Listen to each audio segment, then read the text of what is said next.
Bhagavate Vasudevaya. Srimad Bhagavatam, Canto 7, Chapter 12, Perfect Society, 4 spiritual classes. And we're going to begin with text 12, which has no purport, so I'm just going to read the translation. Brahmacharis or grihastas who have taken the vow of celibacy as described above should not indulge in the following: applying powder or ointment to the eyes. I don't think any of us do that. Anyone apply powder to their eyes here? I don't know what kind of powder. I guess they have kunja. Kunja, is that what it is? Kunjal. Kunjal. Massaging the head with oil. Massaging the body with the hands. I don't know how else you're going to do that. I guess the feet are all right. They have a kind of style of massaging we can do with the feet. Kerala especially. Seeing a woman or painting a woman's picture. Well, that's going to be pretty hard, Prabhupada mentioned. Not to see any women. To go on the street. Of course, nowadays there's no one on the street, so you don't have to worry about that. Go out with blinders. Go out pretending to be blind with a stick. Are you blind? No, I don't want to see any ladies out here.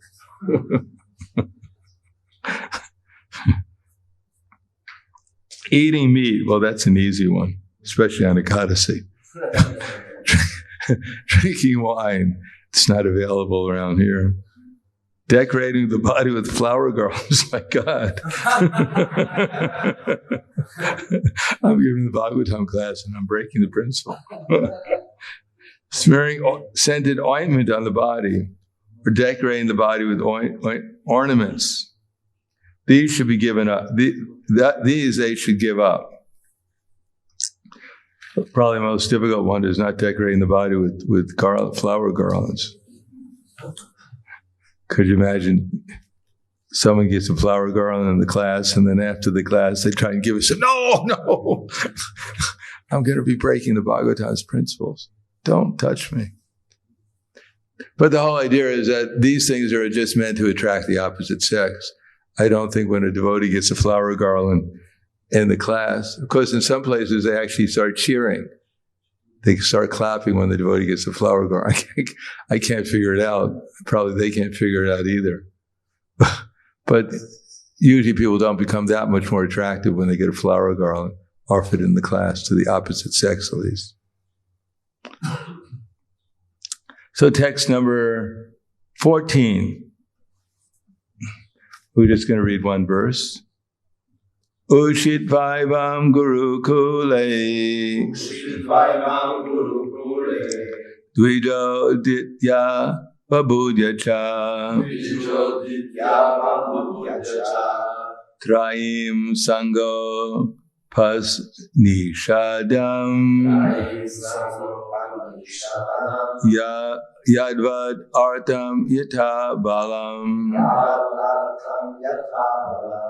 Ushit Vaivam Gurukule Vido Ditya Vabudyacha Traim Sango Panishadam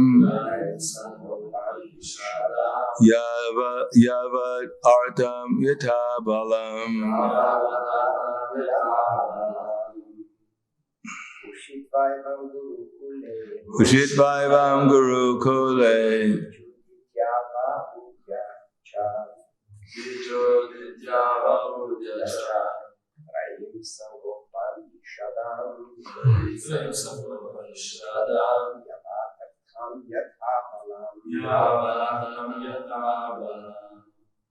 Ushit Vaivam Gurukule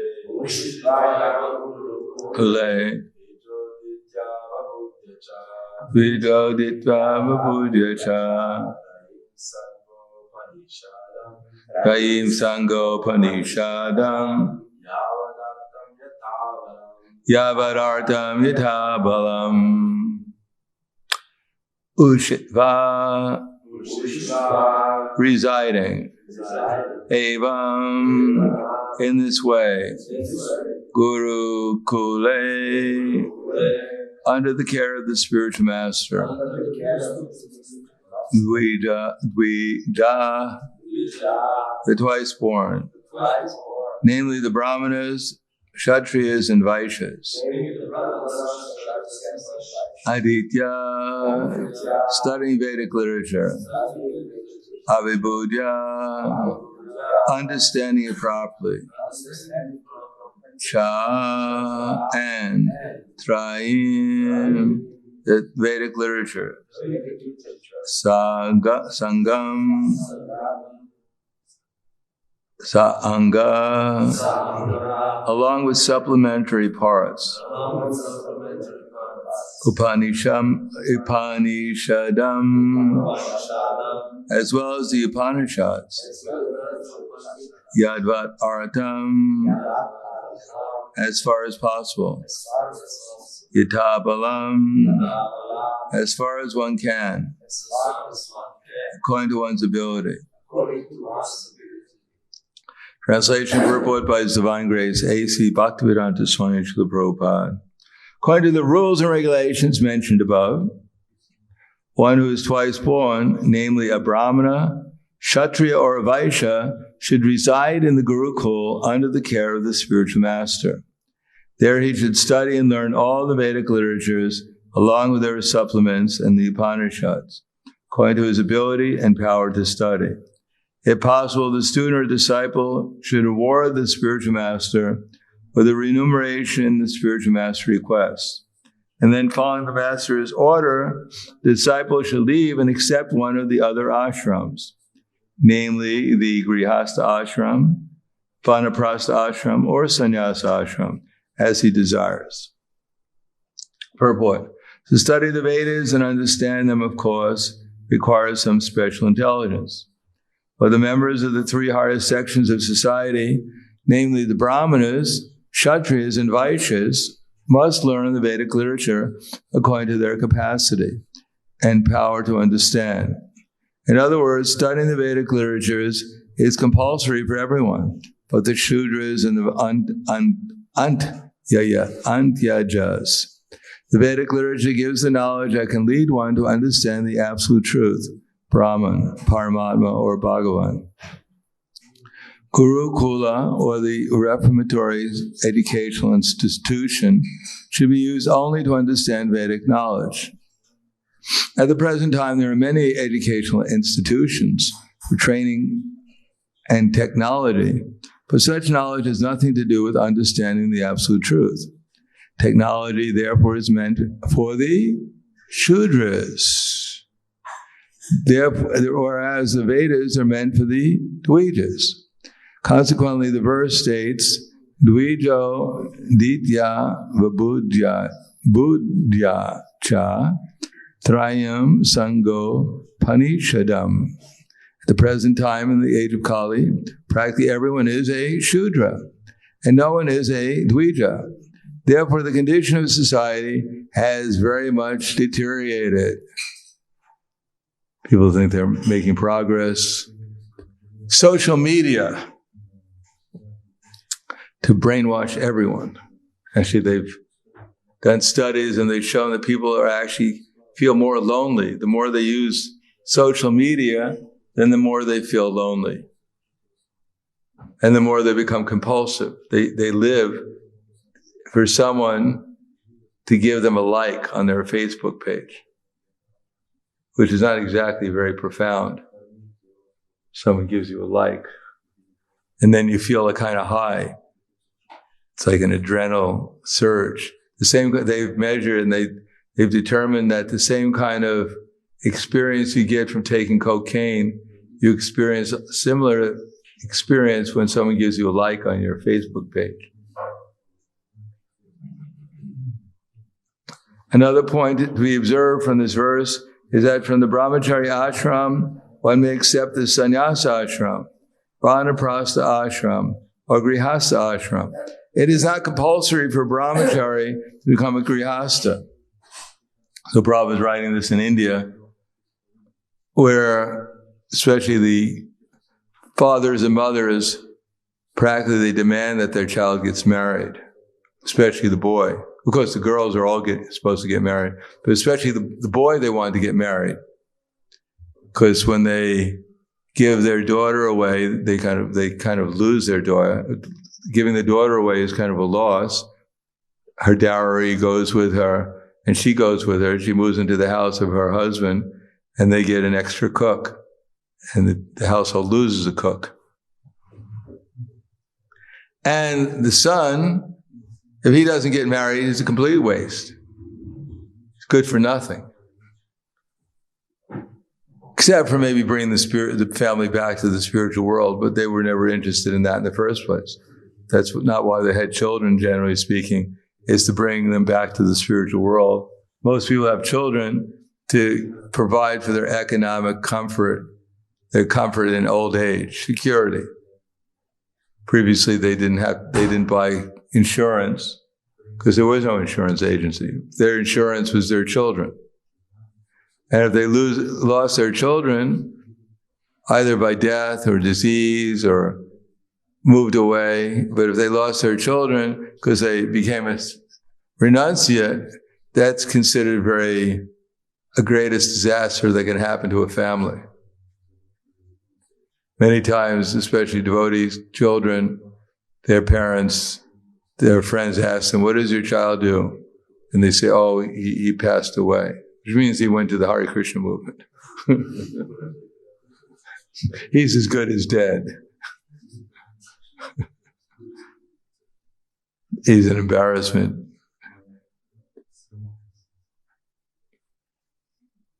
Because the ultimate aim is to understand the absolute truth, there's no necessity going through all the different ashrams. So generally there's this philosophy that if you don't experience this, Daksha, even in the Srimad Bhagavatam, Daksha gave this philosophy to Narada Muni. Then unless my children go through the Grihastha ashram, they won't be perfect renounced. Unless they find out how bad it is to be a Grihastha, they won't be able to renounce it. Or unless they live a perfect household life and they get the maximum amount of happiness from that experience and they realize there's something beyond that, they won't be able to renounce it. But Narada Muni didn't accept that philosophy. He made them into sannyasis anyhow. I think the first one was 50,000, then there was 10,000. So Daksha was quite disturbed because he didn't have anyone to take care of him in his old age. He lost something like 70,000 of his children, male children, to die, which would have been pretty good insurance for old age if they would have all become grihastas. But none of them became grihastas, and therefore the best would happen is to go back to the spiritual world, but he wasn't interested in that. So probably Krishna said, "Would you like to come back?" And Daksha said, no, please, That's why they proceed to the sannyas ashram directly from the brahmachari ashram. Bhaktisiddhanta Saraswati Thakur accepted the sannyas ashram directly from the brahmachari ashram. In other words, His Divine Grace, Bhaktisiddhanta Saraswati Thakur, did not think it compulsory to accept the Grihastha ashram or Vanaprastha ashram. That doesn't mean everyone should become a sannyasi, that every brahmachari should be trained up to become a sannyasi. Everyone should be trained up with knowledge and renunciation. Otherwise, brahmacharis will not be brahmacharis. If a brahmachari doesn't move into the ashram and maintains a outside life as a brahmastra, we call them. Cross between a brahmachari and a grihastha is called a brahmastra. They're ready to explode at any moment. Because they don't have their foot in the material experience, and they don't have their foot in spiritual experience, and therefore they don't get any experience. They want to take the appearance of being a brahmachari, but the mentality is that of a grihastha, and therefore they suffer more than anyone does. And they don't learn. So not everyone should be trained to immediately to take up sannyas, Although sannyas is simply the culmination of the training, that's all. Grihastha ashram with yagya, dana, and tapa. Actually, it's not tapa. It's dana, damas, and yagya. This is just training for tapasya, which is training for fearlessness, cultivation of spiritual knowledge, abhayam sattva samshuddhira, jnana yoga vyayastiti. In other words, the whole Vedic culture is just meant to keep our minds peaceful in any circumstance. That unless our minds are peaceful, then we can't think about Krishna. Unless we're satisfied in what we're doing, then there's no question of thinking about Krishna, because we'll just be hankering for something else. If one becomes a brahmachari and he's hankering to become a grihastha, or if one becomes a grihastha, he's hankering to become a sannyasi, and one is a sannyasi or vanaprastha, he's hankering to become a grihastha, something's wrong. That a brahmachari should be a brahmachari as long as he can actually accept the training for knowledge and renunciation. Knowledge doesn't mean technical knowledge. Knowledge means how to actually control the mind and senses and fix them upon Krishna. And especially knowledge means how to have relationships with others based upon Krishna consciousness. That's knowledge. There's no other knowledge that has any real value for increasing our consciousness or purifying our consciousness. As Queen Kunti says in the first canto, I believe she speaks in the 7th chapter, she says dissensions among living beings are due to social intercourse. So all the problems in the world arise from lust, anger, and greed infused in the relationships. Previously it was between men and women, and now it's between who knows what. That people become attracted to even dead bodies or animals nowadays in their relation, because it's hard to have a real relation with an animal, but people are imagining they do. In any case, because of that, the interchange based upon material desires, lust, anger, and greed, therefore the society is becoming more and more degraded. There's no question of actual loving relationships. There's only a question of sense gratification, exploitation. And ultimately, sense gratification means either grossly or subtly trying to exploit the other party, utilizing them for one's selfish pleasure. Therefore, even in Grihastha life, at least for the Brahmins, those interested in spiritual advancement, then there was some kind of duties performed. Grihastha life wasn't meant to now we make our own little nest, we put our little eggs in it, and we, try to decorate our house, decorate our bodies, decorate the kids, send them to school to become lawyers and doctors so they can, in our old age, they can keep on decorating us. And make sure when we die comfortably in a bed in a hospital with all the tubes, all the necessary tubes in our body to make sure we die scientifically. So that when our children get the bill of 2 million euros, they're able to pay it. And we can die happily thinking that our kids did the best they could to save us. So Veda culture means that people realize that actually the material world is meant for liberation. It's not meant for sense gratification. And therefore, the whole educational system was meant to help people become detached from the material concept of life as much as they could in the brahmacharya ashram. Especially for the higher orders. The Prabhupada mentions the Shudras, the Antyajas, didn't have any education because they were, especially the Shudras, they're just supposed to assist. What kind of sense gratification they had was all within Grihastha ashram. They weren't trained, in one sense, they were trained in education. They were trained by practical experience of assisting the higher classes.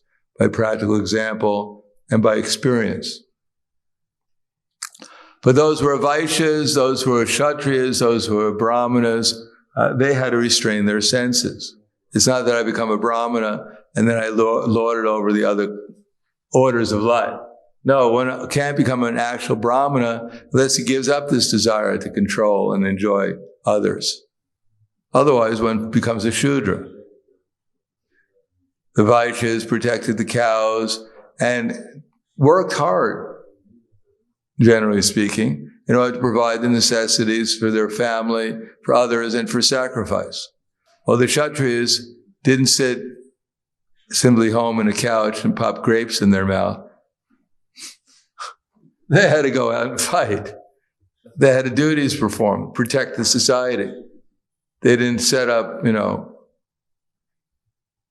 didn't take bribes in order to redecorate their palace and their wife. They got necessary contribution or taxes from the Vaishyas, but they were all meant for sacrifice. And even if they accepted a more glorious or glamorous materialistic life, it was because without having some opulence, no one would respect them as the king. If the king was living in a little hut, who's going to listen to him? Besides that, it wouldn't be very good to call the army if you were living in a little hut. It would be very hard to have a conference there. Or even to do any kind of management in the kingdom. And therefore, the kings had to have another arrangement so that they were able to do their service better. That's all. Amara Judasthira himself, he didn't live in the palace, it was said. He lived in the cow barn over the cows because he could actually sleep there much more peacefully. If you're managing a kingdom, it's very hard to sleep. There's so many problems. In fact, that's all you have is problems. Generally, most people don't come to the king to give them good news or to help solve the king's problems. They go to the king to tell the king their problems and how they should be solved. Therefore, the king needed some peace.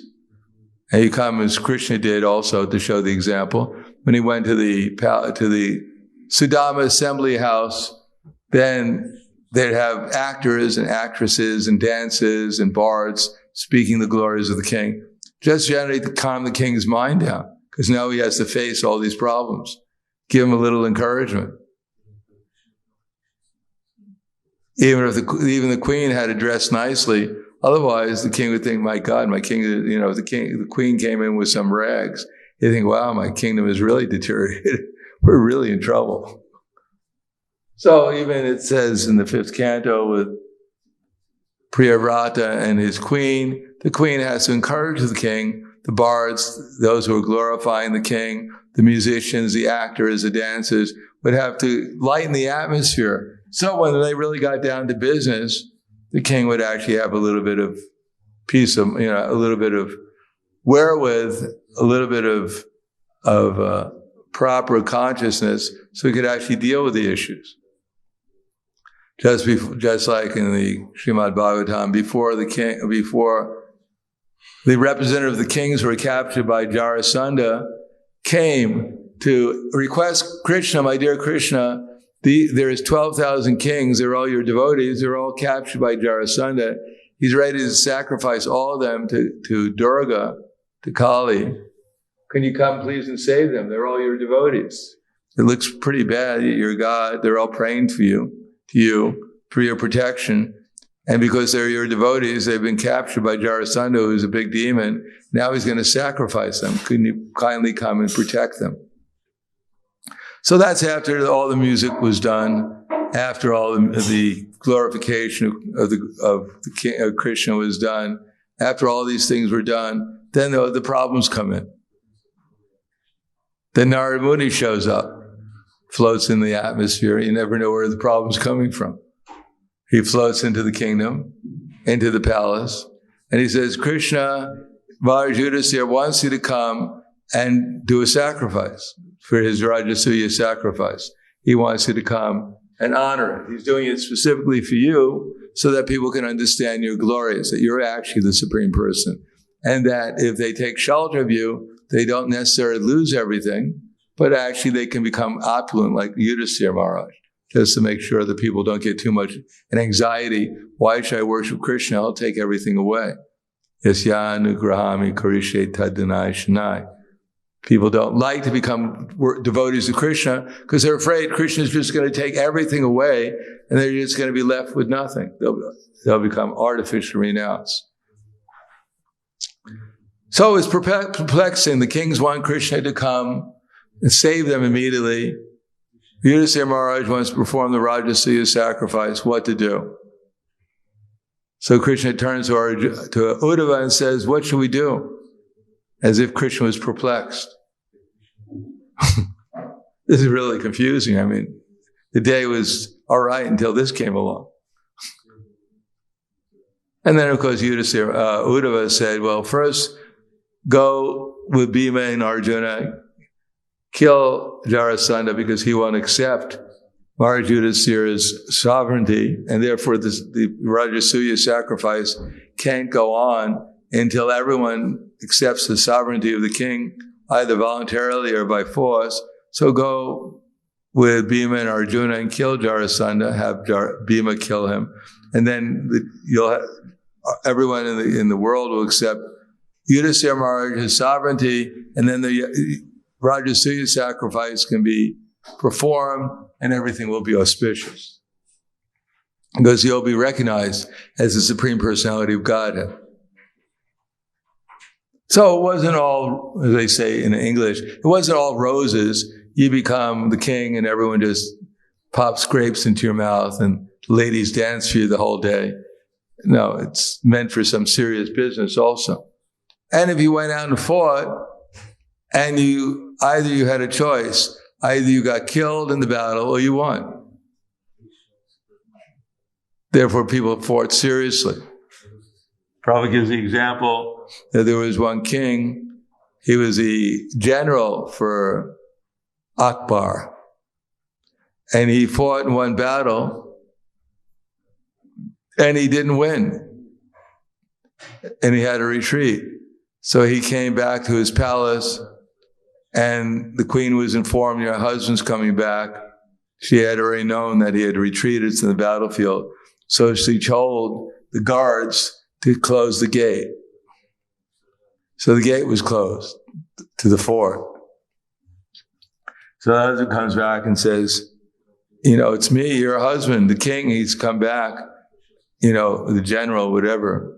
Can you open the gate? And she says, who's that? And he gives his name. He says, no, that can't be my husband. Either my husband, he wins the battle or he dies in the battle. My husband couldn't be my husband. So she wouldn't open the gate.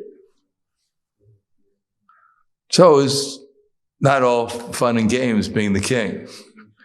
A heavy responsibility. And nowadays there aren't, who has that mentality? You're going to go into battle, either you're going to win or you're going to be killed. Most of the soldiers who join the army, especially in the Western world, who aren't trained from their childhood in the military, especially if they're involuntarily put into the army, they just try to, most of them are not necessarily the bravest people in the world. It said in World War I, there wasn't anyone in the trenches who wasn't praying. And it said in the Vietnamese War, there wasn't anyone in the trenches who wasn't intoxicated.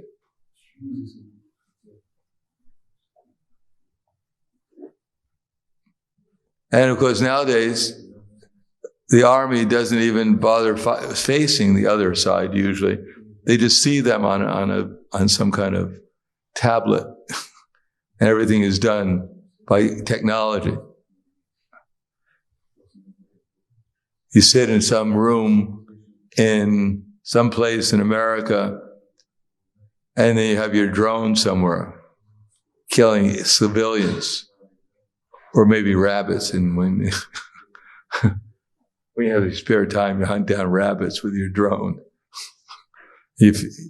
So, generally speaking, this is created, even for them, the so-called warriors created a lot of anxiety. A lot of people had to quit that particular service because there's too much stress. So the point is that the social orders are actually meant people to become detached from sense gratification. And if the modern education makes one more and more attached to becoming to sense gratification, one becomes a Shudra, and therefore, because people have lost their memories, their bodily strength and everything, technology becomes more and more prominent. And as technology becomes more and more prominent, people become more and more under the control of a few leaders who are simply interested in getting rid of them or exploiting them. When they don't care about people, all they do is care about exploiting them. And if they have enough people who exploit, then they just want to get rid of them. So people think they're making progress in modern society by technology. They're making progress personally to go into the darkest regions of existence and empowering others to send them there. That's called technology. So I'll stop there. Thank you. Any questions or comments? Thank you, Maharaj. I just, you went quick telling, I didn't grasp that you stay brahmachari as long as there is renunciation and knowledge, or how did you? Well, as long as the brahmachari is able to acquire knowledge and renunciation, detachment, as long as he can tolerate it, that he can stay. But if he becomes overwhelmed by a desire to become a grihasta, especially at a certain age, then he's generally given that permission to become a grihasta after following the necessary procedures. That he got the best education to at least come to that level. Because there's only one education, knowledge and renunciation. And that's manifested by sense and mind control, dhamma, renunciation, dana, giving in charity, and yajna, sacrifice for Vishnu. So that's the only training. And it's further, when one further is trained, then he can become a vanaprastha. Because the essence of tapasya, the essence of sense and mind control, and the essence of sacrifice for Vishnu brings one to the platform of austerity. And in that austerity, then there's nothing to renounce, there's nothing to give in charity, and there's the senses of control to the extent that one can tolerate by fixing the mind upon Vishnu. Vanaprastha is not executed separately from concentrating the mind upon Krishna. And when one is able to perfectly fix the mind upon Krishna under any circumstance, then one can become a qualified sannyasi and teach others how to come to that stage also, appropriately according to their ability to comprehend knowledge and renunciation. Knowledge and renunciation based upon cultivating Krishna consciousness, of course.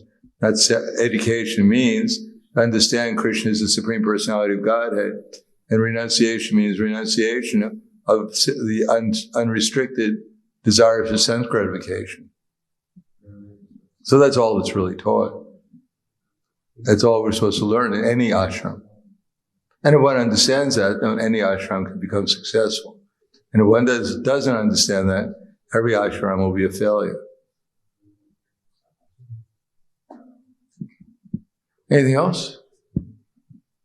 I have one more, Maharaj. Okay. There's one, when I read Mahabharata, there's one, or I think there was one warrior who came to fight for Yudhishthira, but in his way, he met Duryodhana first, and Duryodhana just, somehow or other, he decided to fight on Duryodhana's side, not Arjuna's side. So that was just like interesting how he was a kshatriya and doesn't care in which side he fought. No, he didn't care.